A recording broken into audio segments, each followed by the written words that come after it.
Great radio stations across the land, joepags.com, Facebook, Twitter, Instagram, Parler, the email address, the live video feed. It's all right there at the website. It's the Joe Pags Show. Glad to have you here. Really glad to have back from campusreform.org. It's Cameron Decker out there in Tempe, Arizona. Cameron, how are you?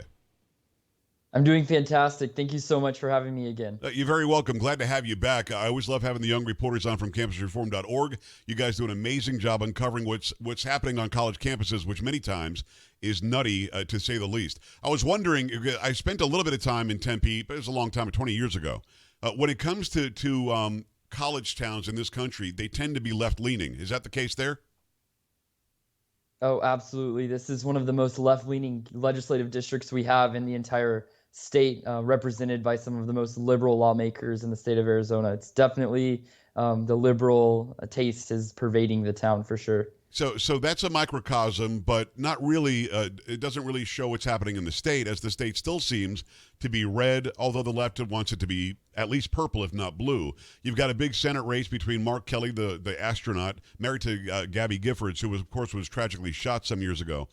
She's still alive, but big-time, gun legislation will come into place if he had any say about it. He's going against McSally. Martha McSally is in office now, but it's one of those weird elections that whoever wins is going to take office in November.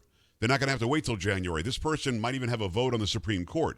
What's the feeling about McSally versus this guy, Mark Kelly? Absolutely. Well, just as McSally's been talking about, it's a dead heat race going into this final stretch of the election season, and we're super excited for election night here in the state of Arizona. But I think the momentum is behind the McSally camp, and I think we can definitely pull out a victory, even if it's by the slimmest of margins here on Tuesday, November 3rd. So we're really looking forward to that, but we don't rest until we win. Right. It is Cameron Decker from Arizona State University. He's the reporter for campusreform.org there. What are you, 19, 20 years old? How old are you? I'm 19. All right, so your other contemporaries, late teens, early 20s, going to college, are they engaged by this being the last debate tonight? I was surprised that the first debate between Trump and Biden wasn't the largest debate ever seen. I think Hillary Clinton and Trump did better ratings-wise 4 years earlier. Are they geared up? Are you geared up? Everybody going to be eyeballs on this thing tonight?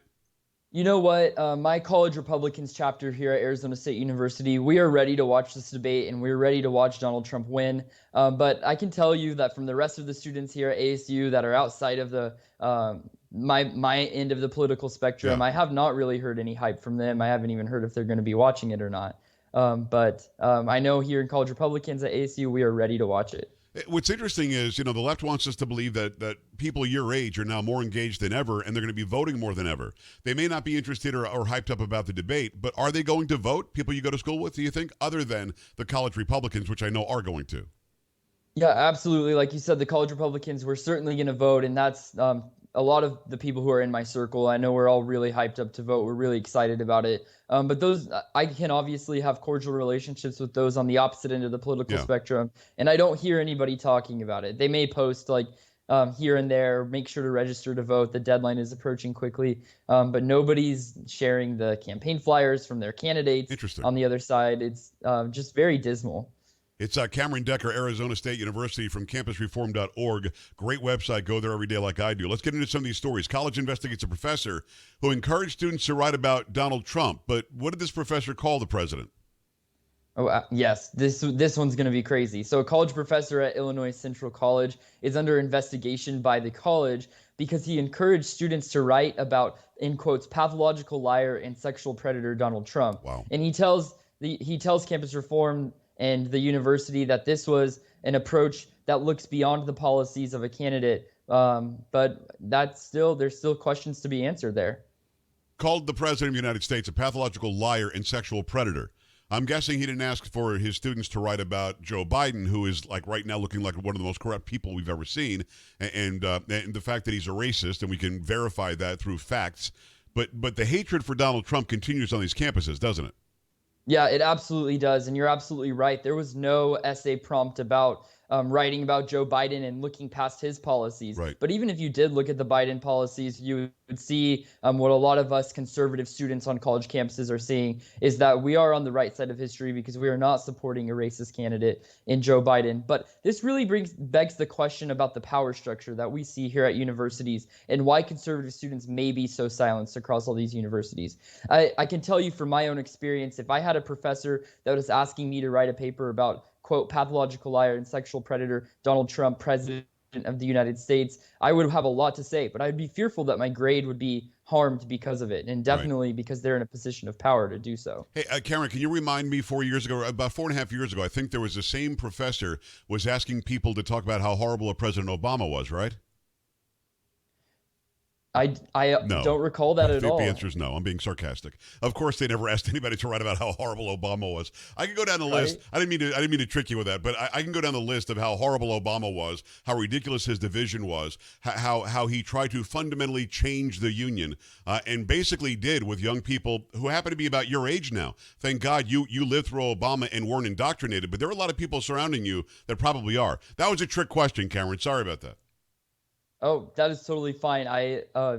Definitely there would be no professor asking us to write about how horrible Obama was. And if there was, I would really like somebody to reach out to me and let me know. I would like to see that too. If it happens, let me know. It is Cameron Decker. He, of course, a great reporter, a young reporter from campusreform.org. He's at Arizona State University. Are you back in class yet? Or are you still doing it online? Are you doing half and half? What's going on? We're in a hybrid model here at Arizona State University, but for the most part, most of my classes are synchronous online. So I'm zooming into classes for the most part. Now, be honest. Are you wearing pants? Because they can't see you like from the waist down, right? Oh, yes, absolutely. On the It's Zooms? part of my daily routine. Yeah. Yeah, they can't see me from the waist down, but it's a part of my daily routine to make sure that I have it all together so I can at least return to some normalcy. You know, some of your peers, though, aren't. I mean, some of these people are laying in bed. Some of these people are wearing a bra. I mean, they don't think that anybody can see them. It's very weird. You guys are the new generation. You should know about technology, shouldn't you?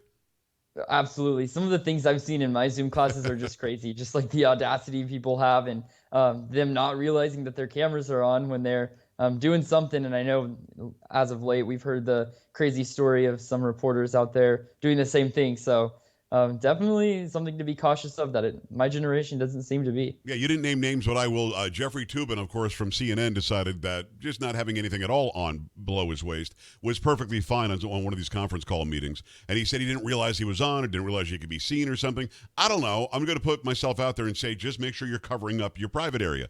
That could take care of the entire thing, I would think. It is Cameron Decker from Arizona State University. You'll learn, Cameron, that I'm extremely sarcastic. So next time you'll see that coming.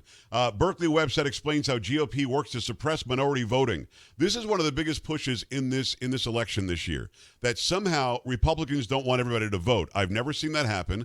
I'm a conservative guy. I'm not necessarily Republican, but I'm conservative. I certainly want everybody out there voting. I just want them to vote from a place of education where they understand what the candidates stand for. But even if they're dumb and want to vote, minority or not minority, I still want them to vote and take care of their responsibility and their duty. So what is this all about? Are they actually claiming that the GOP is actively trying to stop minorities from voting? Yeah, that's exactly right. University of California, Berkeley News published an article with the headline, How the GOP Suppresses Minority Votes. And what the article tries to accomplish is by saying that voter ID laws and the Republicans and the GOP pushing for these laws is a mechanism to suppress minority votes. And like I said, it was published in the UC Berkeley News website. Why are they calling it news? Why are they calling it news? Let's be honest. That's not news. Berkeley University doesn't do news. They do opinion piece. I'm sorry, who wrote it? It was written by several expert professors on the matter who all contributed to this piece in the news publication. Absolutely. I think it's astronomical and outlandish that they're labeling this as news. Well, let me ask you this. And again, be careful, sarcasm coming your way. Can you show me where these professors all also claimed that it was suppressing people from driving to ask them to get a driver's license, or maybe we're suppressing minorities when you have to buy Sudafed because you've got to show an ID? How about this one? If they're going to travel abroad and they've got to get their passport, there has to be a passport picture, so it'd be a photo ID there too. Are the experts that you just mentioned, all these professors, are they also upset by the racism there?